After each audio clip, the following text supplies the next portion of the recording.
Okay, so this is just another podcast. Just another podcast. And I am met here with Z. It's me. And I'm B. And this is going to be our segment called From B to Z. And we're just going to be talking about some topics, a lot of controversial stuff. Yeah. But I want to introduce C first because in the last episode that we did, which I don't know if it's going to be posted, but you weren't there. And we're just doing our own segment right now. Yeah. So what I want to say to introduce you is how Z is a very worldly person and has had a lot of travels in like the last, 2 years or something. You just came back from Amsterdam a few weeks ago. That's true, I did. Yeah. So did you want to talk about like some of your experiences and some of your travels that you had recently? Sure, yeah. Just most recently I came back from Amsterdam in Netherlands. I got to see some other places around there, and it's really enlightening to kind of see another culture, another society, the way they function, the way they operate, what things are different, what things are similar, especially when you come back.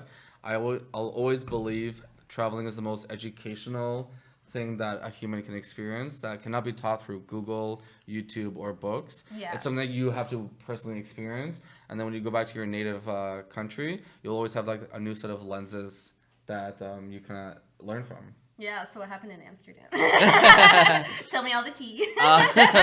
Well, in Amsterdam, I actually have like some family there, so I got really? to see. Yeah, I have a cousin. Tell me this? I don't remember anything. I might have. I mentioned a lot. I literally don't remember. So I do have a cousin there, so we got to see him, and he showed us around, which is always a great thing to do when traveling. Is always having a local person that knows the city inside and out, so they'll always show you like the good spots and everything else.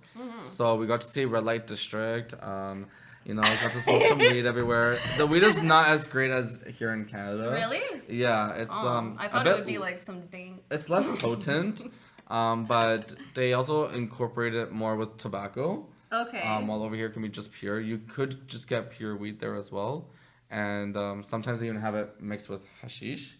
So it's been kind of interesting in that sense. I feel like I did hear about that though, but they were doing that stuff way before it legalized here, right? Yeah. So the country of Netherlands doesn't legalize weed. It's only the city of Amsterdam that kind of has it legalized. Wait, so each city can have has its own like jurisdiction on drugs. Yeah, that's exactly. Cool. Yeah, so like Canada as a whole, as a nation, has it legalized. Yeah, federally. But in Amsterdam's case, it's literally just the city. Of the country, how did right? they even like do that? Like, who decided that? America's kind of the same way too. But I feel like they have it more like the state itself, right? Or is it still like by city? For the most part, I think it's state of California, Colorado, New York City, and Vegas. Washington just got it. And Washington just recently got it as well. Oh, okay. So like, but the whole country doesn't have it legalized. Yeah. But they made some exceptions, state to state, right? But that's just like Amsterdam. And like the food there was really good, and obviously you get the weed from the coffee shops, and if you want actual coffee you go to the cafes. Some magic brownies, magic desserts and stuff. Wait, did you try any of the magic brownies? Like, did you? No, I didn't get a chance there. Because I feel like anytime I ever had edibles, it destroys me. Like I think it destroys anyone. I like literally leave my body, and I'm like not there anymore. Other spiritual like like a spiritual awakening every time. Or like I don't know, have you ever had dabs? I don't know if we talk about drugs on here. Dabs. I don't know if it's also called shatter, but I had dabs in Ottawa a few years ago in 2019, and I'm not joking when I say like it felt unreal. Like I was so high. Like I was so fucking high. I just know it works. I didn't even know who I was. Like I was in there and I'm like, where am I? Like why am I not home? And I was with who you were. Sorry, it's made me laugh. So Jacques was with me, right? Nice. And this guy had Jay. That's how we go by our names. ZBJ. Jay. ZBJ, really? No, he's French though. Jay. Okay. Or anyways. Gigi. Okay, now I don't know what to say. You were in Jacques or Gigi? Okay, Jacques was there, and like I literally turned my head and I was like dissociating. I was like my spirit left my body. I didn't know where I was, who I was, what was happening. And I turned around and I don't know what possessed him to do this. Okay. But his eyes were dry and he was trying to pour like literal water in his eye. What? I think he was high too. He was really high. And so he like, they just see drops of water and then he screamed and he was like, ah! And I'm just like, what are you doing? It was really funny. But anyways, so have you ever had dabs? I tried it once. Yeah, I felt like I was like ready for a business meeting. I was just like talking so much. And oh my god. I had that like the confidence and That's more like cocaine. Well, it wasn't. It was just, like that's what cocaine does. I don't know, but I just know it was a little like crystallized, honey-looking shatter thing, and some. So what is shatter like? It's a higher concentration of THC. Is it the same as a dab? It was a dab. It was an oil. It's an oil. Yeah. It's a. What do they call it again? A resin. Yeah. A resin. Yeah. And then what's shatter? Shatter is like the crystallized version of THC. Yeah. So it's like. Is it really potent? More concentrated? Yeah. Exactly. Yeah. It's like you're doing crystal weed. Basically, yeah. So how I understood the hierarchy is you have weed, like cannabis, you have hashish, maybe like dab, and then shatter.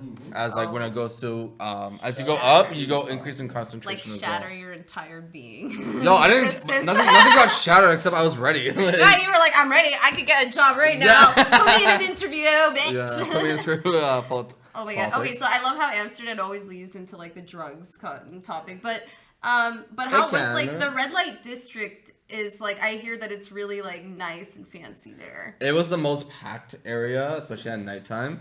Obviously everybody's there. Amsterdam has a lot of canals everywhere, so people are walking on one side of the canal. And on the other side, of course, too. So they have them in one direction. I'm so ignorant. And people are just like... I'm here and I'm just like, wow! Woo! Me here who's never left the country. The farthest I've gone is Quebec. Yeah. The more traveling you do, the more... Yeah, true. And connections, helping. Yeah, connections too. If I had I have family in Poland, but going to Poland is so expensive in general, and the family there is either like batshit crazy and I don't want to be around them, or the ones that are actually stable don't want me there and I don't know why. Yeah. Probably because my family's a batshit crazy one. Yeah, I've learned that if you travel with people, it helps alleviate some of the costs. Yeah. But another thing about traveling too is if you ever really want to get to know someone, travel with them. Live with them or start a business with them. Yes, because the stress brings out the worst in you, right? Well, you just see different sides of them, That's right? true. It's just like that. But it's also and like how they stressful. operate under how they operate under pressure, under stress and stuff, and new situations. Because like if let's say you want to marry someone. And it's like when you're married and let's say you want to have kids or you have a new job or things, every time there's a new situation, then the person challenge. Yeah, and so if you go on a trip and someone's never been there before, you see how they react to their environment, to like new scenarios. If stressful things happen, like losing your luggage or like losing your deposit or something, and then you kind of see how they function in those Of course, situations. And how to overcome that challenge. Yeah, exactly. And working with them, for sure. And you're great for trips. Like I was like Jacques is like, we need to travel with Sahar every time because like it's so like traveling with this guy is like so stress free. Like anytime something bad happens, you're just like Mercury retrograde. Not my problem. You just blame it on something else. Yeah, you're just like okay, it's not whatever. Let's move on. Like I had the most dramatic meltdown in Montreal. I like ran away. So I was trying to fix. True story. I was trying to fix the situation, but I was very drunk, so I wasn't thinking rationally, and I thought charging backwards to try to fix the situation was going to help me. I just got lost. It made sense in your mind. I just got lost. It made sense. I got lost, and then thankfully Jacques was trailing behind me, being like, "Where are you going?" He's like, "You're trying to go back to the club. You're going the wrong way." And I was like, "Ah!" And then there was a fountain nearby, and I took my shoes off and ran around in the fountain, and that was very stressful. Very therapeutic. Yeah, very therapeutic. Honestly, water does that. Sometimes the things you do that may seem like really crazy, and everyone walking by was like, "Who's this crazy drunk bitch?" It's actually very therapeutic because like my feet were. It was a hot fucking day. Like that. The whole weekend. The whole weekend was sweltering. Like I don't know if you've ever been to like Montreal's like an island, right? And so it was 25 degrees. 25 degrees in Toronto is not 25 degrees in Montreal. Yeah, it's second week of September. It was like so hot. Like it felt like 40 degrees and we were sweating all the time. And that night I was like, I couldn't breathe. So being in the cold water with my feet like that were all like busted up from running around in clubs all night, I was like, oh, this is what I needed. It really calmed you down from the feet up. Like I went from here, I was like, I'm hot, I'm sweaty, I'm angry, I'm drunk, I can't deal anymore. I'm in a foreign city. I don't know what to do. And then it's like I'm in the cold water. I'm like, oh. Like okay, I'm good. Then I came back to the club and I was like, I'm sorry. Yeah. We just went back to the gay village. I know. Yeah, we went back to the gay village and we're like, okay, we're good now. Everything's so good. yeah, so it's really good. Oh, you're hot now, right? It gets really hot in here. I'm like sweating. In general, I perspire a lot. You do. Yeah. Okay, so we introduced you. Yes. Where else did you go besides Amsterdam, though? Yeah, so we also decided to do a spontaneous trip to another location, another place. Thank you. And no, it's okay. Got some napkins. Yeah. And so we were deciding on where to go. I haven't, but I was fine. Oh my god! It's gonna make noise. It's gonna make noise. Okay, but can we try? He has a mini fan. He always brings it. Should I go get it? When we're at the club, he'll have it, and we'll all be like, Yeah, bring it. Yeah, sure. You gotta show everyone our experience. I promise this is not a vibrator because obviously. Yeah, I know, right? B and Z. Little echoes and stuff. No, it doesn't do. It has 3 power modes. It has a flashlight at the bottom too. Oh my god, this is fancy. And you can also make it as a power bank, so you can reverse charge your devices too. It's like it's legit, man. Like. I know. It's literally like every time we're out, like Japanese. He's so sweaty, and he'll just put out the fan, and we're just like, And it's funny because you'll be at the club dancing, you feel like you're in a commercial. Yeah, I know, and it looks crazy when you're at a club with a fan, but at the same time, everyone's looking at you, judging you, but they're also like, he's the most genius person ever. Like it's. They're all sweating in their corner, and we're like, woo. And you make the most friends with this fan. Everyone's like, please, just send it my way. I swear. Yeah. So, it's amazing. Yeah, so, sorry, where else Yeah, did you so go? after Amsterdam, we did a spontaneous trip. We wanted to go another part of Europe, because the nice thing about Europe is it's so small. Like, all of Europe can fit within Ontario, right? Yeah, like, you can travel by train all across Europe and visit. Or plane by, like, an hour or two, and they're really inexpensive. And so we want to kind of see. So we looked up out of all of our options based on, like, weighing the pros and cons of value, weather, and everything. Mm-hmm. And we ended up choosing Croatia. Oh. To a small little beautiful town called Split. Pronounced exactly. Split. Yeah, like you split. I was like, I'm gonna eat a banana split, do the split, and split the cost. In Split. Exactly. And yeah, it was a really beautiful town. The whole downtown core is walking distance, so you couldn't have Ubers drop you off or anything like that. No cars. Because like it's so old, the infrastructure specifically. And the community. I'll probably have some a little bit after. Yeah, you're like. I'm like, you're like, I'm hot already. And everyone there was so nice. The food was great. Drinks were great. Mm-hmm.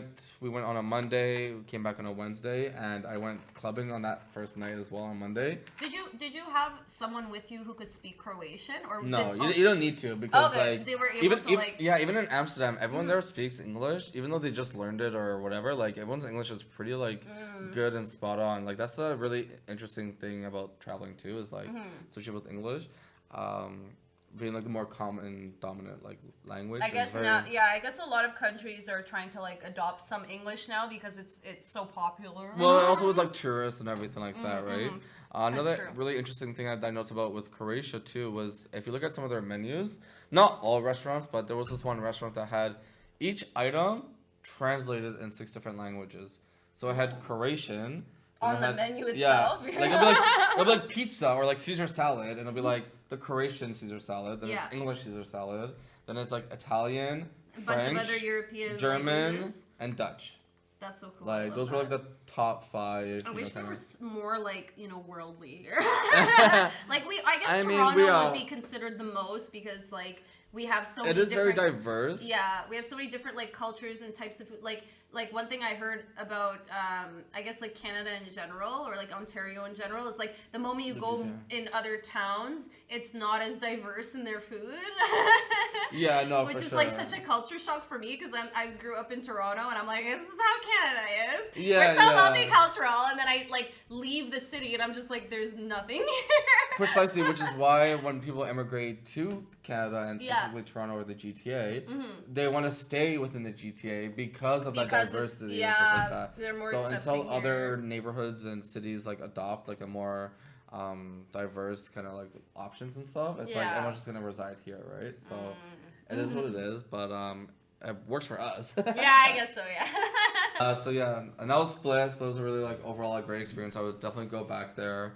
All by the water, and I want to see this other island called Havar, but we didn't have time to go see it. Aww. Apparently Havar was even more beautiful, and like the water. That always sucks. It's like our trip to Montreal. It's like we Yeah, should have had a week of it. But I kind of get like a nice like teaser trailer about it. You're like, so next time, yeah, you're gonna like, go to this island. Exactly, it just gives you more of a reason. But generally with traveling, you always want to do like the most that you can in that time. With like time being permissible and stuff and financial like our trip sucked so much that like no, everything it didn't, closed. like, well, no, that when I'm not saying our trip didn't suck. It was fun, but it was like the most frustrating was like when everything was closed that we wanted to try it like. Yeah, but yeah, no, sorry, I know. But no, there were other times like I feel like a good traveling like to a city or something would be like depending on the city and the scale of it. Like I would say at least 3 to 7 days. Is good, and then if you want to go somewhere else, like Australia, like that's like it takes a week, like a month. How long does it take to get to Australia? It takes 2 days. Then you also jet lag for like 2 days, and then on the way back too. So like you can't go for a week if like 95% is gonna be jet lag.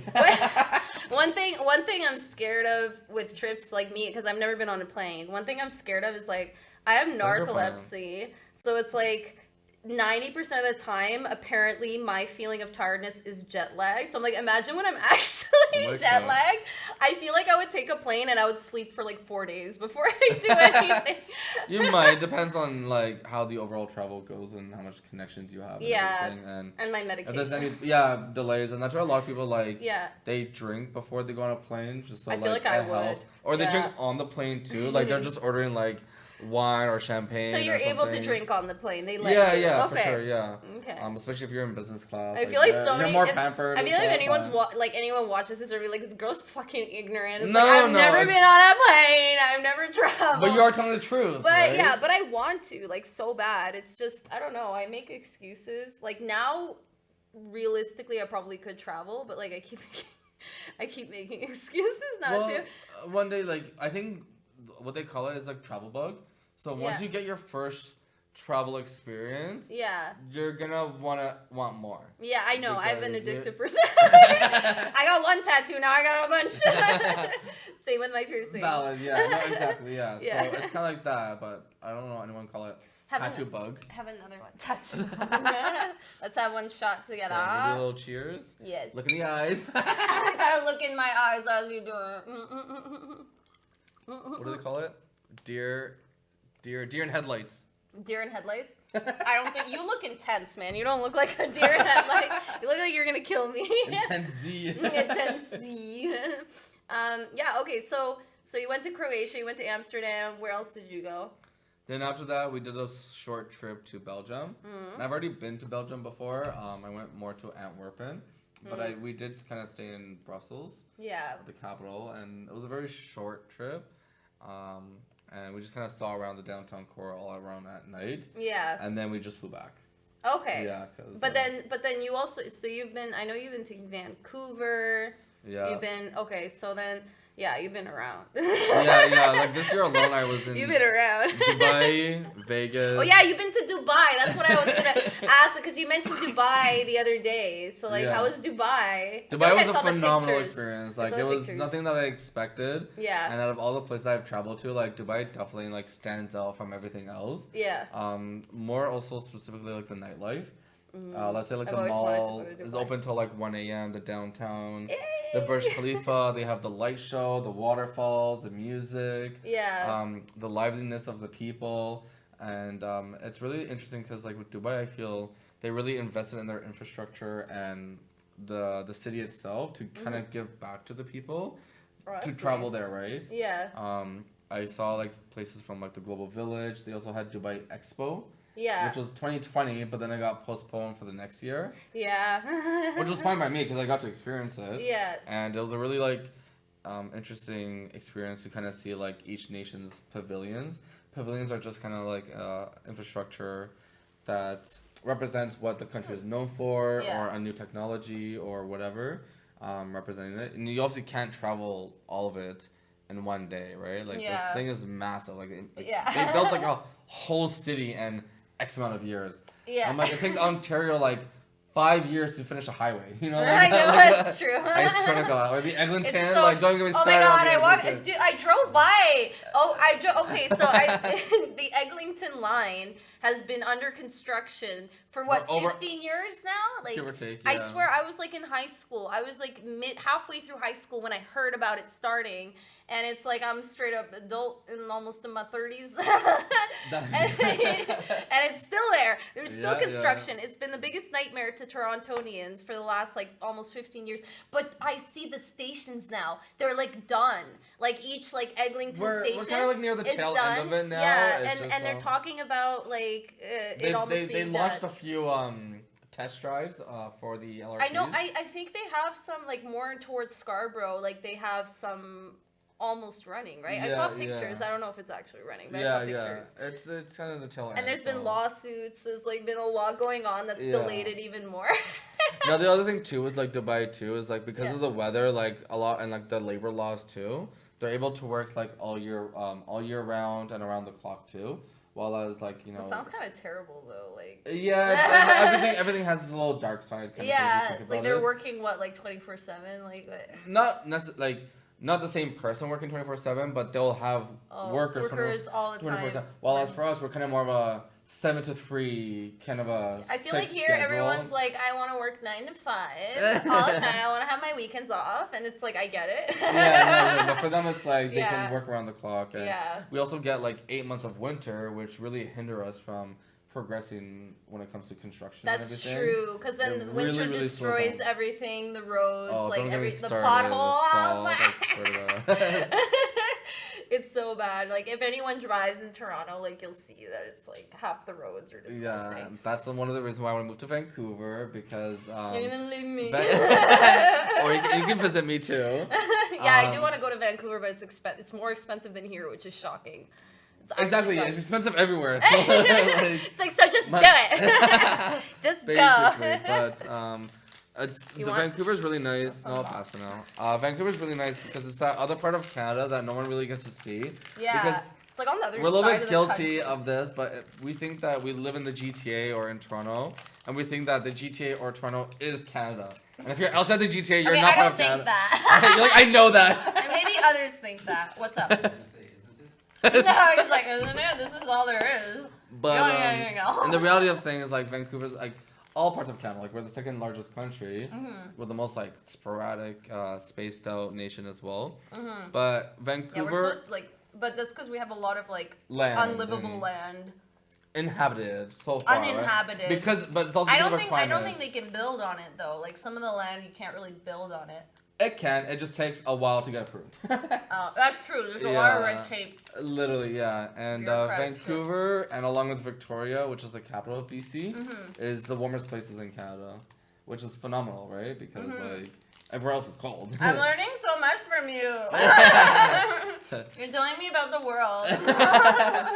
You can show me the world. Being educated. One podcast at a time.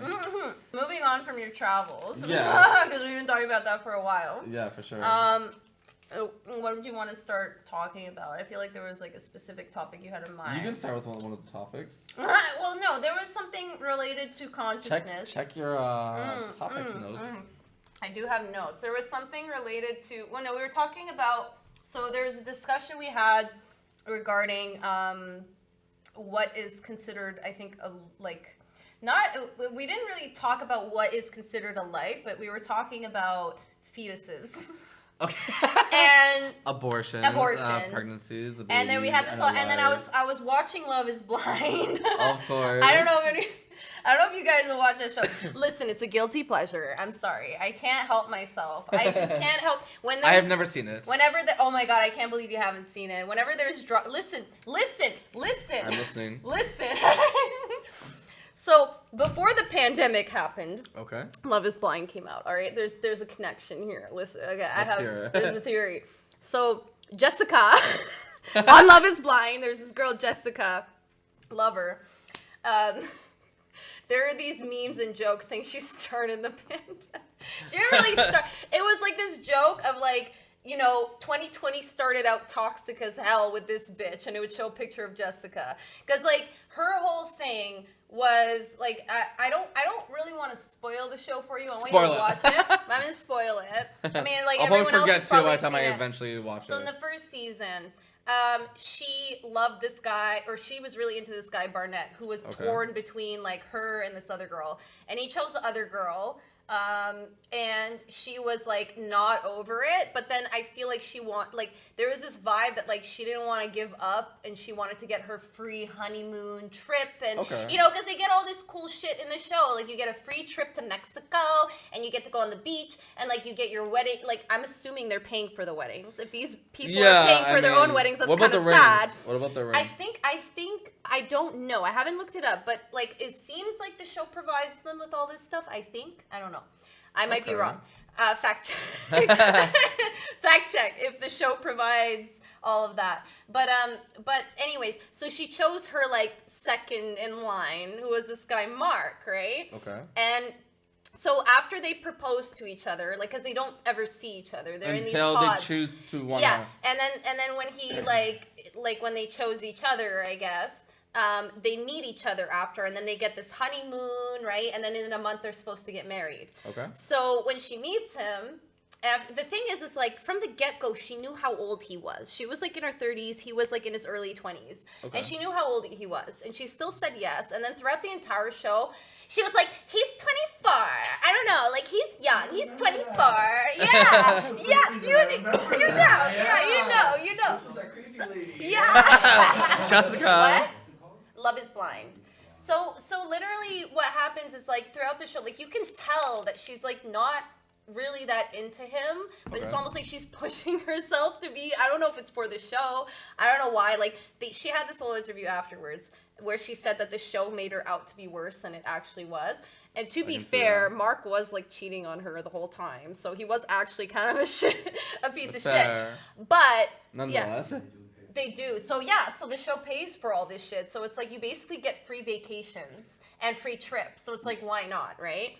Well, you have to supposedly marry someone and then... Yeah, but you don't have to do anything with that person. Like there are straight up couples on there that never have sex, and they just like... There's like this constant drama where like one guy's like, oh, we haven't slept together yet. I don't know if she loves me. And she's like, well, I don't know if I like love him. Like I love him, but I don't know if I love him. And it's like the whole show is just that. Oh my God. And I'm just sitting there. I was like, yes. What's going on? The next episode. What's the drama? I still like a lead. That's another one. Okay, go on. Yeah. So literally, what was the point of the Jessica comment? Abortion.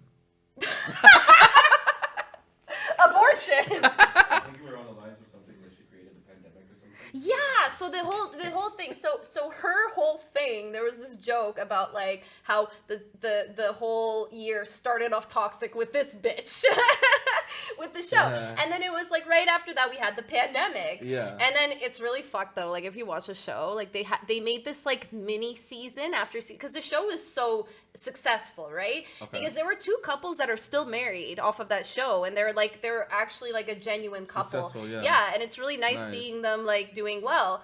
And because of that, they were like, because the whole idea is like, if there's no prejudice, if there's no like, initial like judgment of the looks of the person, of their mannerisms, if you fall in love with someone from an emotional connection, does that last longer even after you meet each other? Fair. That's the whole like experiment, the social experiment they're doing, which it's like in a way it's shown that it is true, but at the same time it's not really applicable for everyone. Yeah, it's exactly. Not really as exactly. And there's a lot of people that very much put high importance on looks and mannerisms. Like, there's one person, I'm still not done the current season. I'm like the last 2 episodes. Oh, okay. But there's one person where like he was taken aback by the girl because her facial expressions did not match her words. And so when they were talking in the pods, he pictured her like, for example, he pictured her smiling when she said like these like jabs at him, right? They would be jabbing back and forth. Okay. So he pictured her like being, because she'd be giggling, and there would be like, he was picturing her smiling, but she doesn't have that kind of face. Like she has a deadpan face when she says these things. So he's like, he's like, when he first meets her, he's like, he's like, I was picturing her smiling the whole time, and now I'm like, is she actually mad at me? Like now I'm insecure. Self-doubt and yeah, everything. exactly. So it's like that kind of stuff. You realize like there's certain things that are actually important when you meet someone. Yeah. So it's a pretty interesting show. But what I was gonna say is they did this mini season in between during the pandemic when all of them like meet each other again, like after a year or two. Like a reunion? Yeah. And then it's like it's still during the pandemic. So like, you know, when everyone's like, you have to wear, they're not wearing masks, and it was like kind of like they were pretending like nothing was happening around them. Okay. You have to watch it. I don't know. I can't explain. You have to watch it. And then they do this reunion at the end of each season where it's like a year later after everyone watches the show. And it's like, you know, and the thing that's so funny, because during the show, they have private interviews with each person who's saying exactly what they're actually thinking. Yeah. And there's so much drama after. Like, once people see, like, what the person was thinking and saying in between, and they're just like, how could you think that? And there's all this, oh, it's so good. Yeah. It's so good. The reality shows. I'm sorry. I get a vague idea, like, when it comes to, like, RuPaul's Drag Race. I guess it's the same type of thing, except RuPaul is obviously like they're actually the concepts are different, but the structure and format and stuff. I'm sorry, I have a problem. But yeah, so bring up so after the pandemic and stuff with Jessica, going back to the I don't remember why we talked about that. Abortion. Tito, can you help her? No, he's not helping. Actually, he's making things worse because my mind is scrambled and I'm drunk. I'll take it. But yeah, we were gonna talk about because the recent season had the abortion talk. I get it. I know why we went. There you go. Now you're making a connection. Now I'm making the connection in my mind. Okay. Yeah, so in the recent season, there was this conversation that kind of rubbed me the wrong way between two characters. So it was Nancy and Bartise. Okay. And I was telling you about it yesterday. Briefly, so it's like, so I really like Nancy. And I don't feel a particular way about Bartise. Like, he seems like an okay guy. I don't know. I'm not done the season yet, so we'll see by the end of it if he's a fake bitch. Yeah. Because the best is, like, when they spend the whole season being like, I love this person. At the end, they're like, no, I don't. I don't want to marry you. And it's like, whoa. But yeah, so they were having that discussion where Nancy was talking about how she spent many, I don't know if it was many years or a long time, working with what she called special needs kids, basically kids with disabilities. She specified Down syndrome, and saying how, you know, after, like, you know, working with those children and spending days crying, seeing how it caused families to fall apart, and also seeing how some dads would just act as if like they didn't have a child at all, like just kind of seeing the trauma of that whole situation. Made her think perspective. Yeah, put it into perspective where, like, she was like, if I was pregnant and I was told that my kid might have a disability, I might actually abort them because of what she experienced. And of course, that's a very controversial topic. Yeah, and then Bartise had this whole thing to say about it, and I was just like, shut your mouth. Like, what the fuck? It's like her body, her choice. Yeah. But anyways, like, you know, and I get that guys, you know, might think that they could weigh in if it's going to be their potential child, but at the same time, it's still her body. Because the thing is like, what people don't consider is abortion is not easy. Like, every time it happens, it reduces your chances of being able to have a successful child. And not only that, like, I'm just speaking from experience of having a miscarriage in my life. And it felt like I lost a part of myself. I didn't even know I was pregnant. I didn't even know that there was like and it was like after it happened, I was like so dramatic, man. I was like the hormones, like what people don't understand, the hormones are fucking crazy. Like I am not this person who writes poetry about the child I lost. Okay, I don't do that shit. But I was doing that. I was crying in my bed every day. It was therapeutic. Yeah, I was writing shit about it, and I was just like, I felt guilty. I felt horrible. I felt like I lost half my body. I was in pain for like the reason that I found out I even had it was because mental, but physical. like physically I was in fucking pain and I didn't know what was happening. I thought I was dying. Like I was gonna call the ambulance because I was like, what the fuck? So it's like an abortion, like it's not like someone's gonna be like, oh, I'm pregnant, I'm gonna have an abortion. It's done. Okay, bye. Like it's an extremely traumatic experience every time. Okay, so I feel like you have a lot to say and we're like talking over you. So. No. I'm actually just absorbing everything because I like to get the whole what's perspective. Your opinion No, I want them to finish. Okay, That's pretty much it. Should the man be denied the right to raise the child even if the woman doesn't want to raise the child? Because no one's saying can say no. Yeah. Well, I'll say my opinion and then you say yours. Sure. Sure. So in my opinion, like for example, let's say I'm trying to think of a good because I don't want to give like a bad like metaphor, but let's say for example, you know. Let's say like you have to amputate your arm or something, right? Or I don't know, or you have the choice to like amputate your arm, and it's like, well, you know, you're gonna go through a lot of like physical therapy and severe pain, and like you're gonna have to take all these medications or something if you don't amputate your arm. And then your partner's like, well, I want you to have that arm. Like I like that arm, you know, like I hope that arm stays there forever. And you're just like, but I'm going to be like suffering a lot and I don't know if I can handle that. I don't know if I can go through that, right?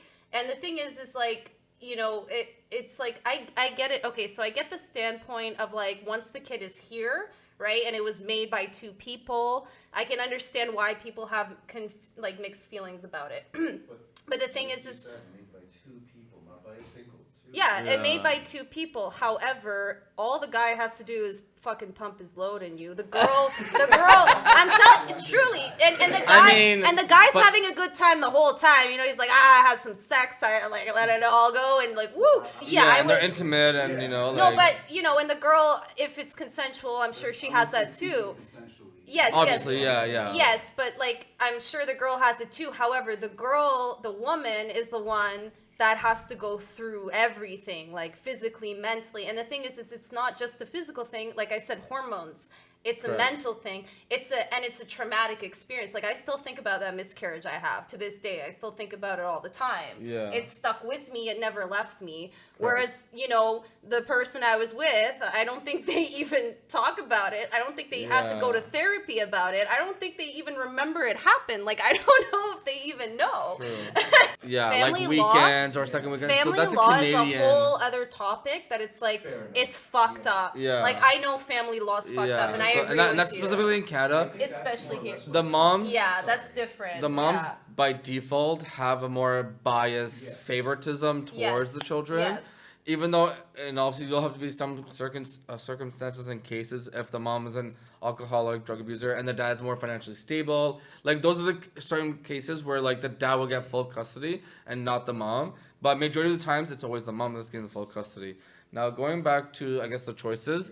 Now, by default, there's no choice. Like, it's not like if two people were to get intimate and they want to plan to have a baby, they don't get to choose, you know what, I'll carry it this time, you carry it this time. It's like by default, it's always the woman. Yeah, exactly. Now, although it does take a toll on the woman, on the body and the physical and the emotional and mental, at the same time, biologically and DNA, I think a woman's body is built for it, right? Like, it's built for... taking the baby not always true. Correct. No, not always, but I'm saying general. Like, we're just talking about generalism. Like, it's built like it depends on your definition of built for. But this is like the animal kingdom. Like, this is just like a DNA. Yeah, but animals actually, like, I've read a lot that animals go through a lot less like physical pain than humans do. Like, we're for fucked. sure. No, like, we're not even supposed. Listen, we're not even supposed to be standing upright. Yeah, our hips are not made this way for children. We're supposed to be like this. All right, and our hip, like I learned this in anthropology. I'm not joking. No, I believe it legit, also. legit. No. Like anthropologically, we are broken. But let's say if you don't want to give birth the natural way, we have alternate options by C-section and stuff like that. 50%. before we had modern medicine, I think it was almost 50% of women died during childbirth, maybe more. And it's like we were. I think a lot of science surgeries in general is a we're whole lucky other... that we can have offspring. Like we're fucked. Like we are broken as a species. Okay, like other animals, they can like have they're like they don't even know they're fucking pregnant. They don't even know they have their baby just slips out and they're just like they're like lying. I've straight up seen a cow. I've straight up seen a cow like lying on its side. The funniest was like the giraffe. And the baby just slips out and they're just sitting there like. It's like I thought I took a shit and a baby came out like, but then humans are like in the hospital for like 2 days like The funniest is the giraffe. A baby giraffe will literally come out and it's like you start walking. Let's go. Like we're late. Oh my god. The trauma. What are we late to? Doesn't it also fall from like really high? Yeah, like and they could like break their neck and die like from. I think it's like elephants too. Survival of the fittest. Elephants have their baby for 2 years. How? Yeah. Yeah, they're pregnant for like it's like a year. I think it's like a year. Or like what about sea or animals? like a little more like than a year. Dog was pregnant for 2 months and fucking popped out 8 like rockets. They were I know, and it's just like whatever. Bunnies. Literally walks up and leaves like it's nothing. And then look at humans. We're broken. Like we're a broken ass species. Anyways, go on. I don't know. We're bouncing on everywhere. But we're built for this. So I guess it kind of like going back to what you were saying as well. Like there needs to be a bit more, like a bit more of an equalness. Like obviously the woman has the choice of her body and everything, but because it's involving another life, like it does need to have the two, and it depends on and everything is circumstantial, right? Yeah, it depends it's on case like by case. Are they planning to keep the baby? Are they planning to raise it? Is the baby? Yeah. Is it gonna have any like issues or something? If like the doctors can determine if there's any physical. Well, see, I agree. You So know, like, I agree that's what I'm with saying. the Like point. it's all circumstantial. Like after the kid is born, right? Yeah. I agree to a certain extent when it comes to like raising, right? When it comes to like who has custody, stuff like you said, like I agree that family law is messed up because it's very much dominated by lawyers. They don't allow like they don't allow paralegals, and they're like licensed paralegals like me who could represent families for cheaper. But Paralegal? I'm a licensed paralegal, yeah. Are you saying that for the podcast? No, I get it's like the whole situation with Drake. I'm not sure if you guys heard about that one with Drake. What's the situation? Oh, it's a fun one. Okay, so so Drake. Can I make one point before we jump into Drake? Yeah, sure. Cause that's a good one. Yeah, because I feel like it's gonna be a while. The thing is, it's like